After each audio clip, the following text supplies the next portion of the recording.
Pemirsa, sebanyak 22 pengerjaan proyek di Kabupaten Tabanan yang dianggarkan dari Dana Bantuan Keuangan Khusus BKK Provinsi Bali tahun 2023 mengalami penundaan bayar tahun ini. Belum diketahui pasti alasan penundaan tersebut dari pemerintah Provinsi Bali, namun perihal penundaan telah disampaikan melalui surat edaran.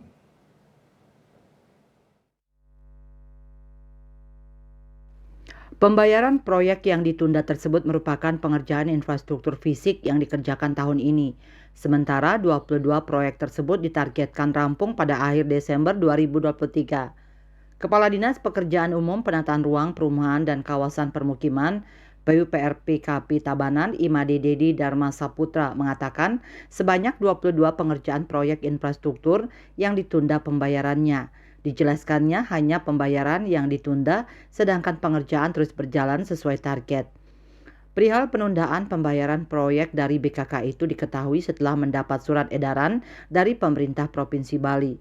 Namun dalam surat edaran tersebut tidak dijelaskan baik terkait alasan penundaan maupun kepastian pembayaran.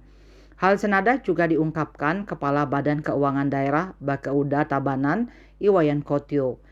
Ia membenarkan adanya penundaan pembayaran proyek di Kabupaten Tabanan yang bersumber dari anggaran BKK Provinsi Bali.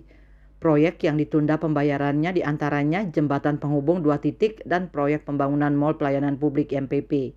Menurutnya, tahun ini Kabupaten Tabanan mendapatkan BKK sebesar Rp121,54 miliar.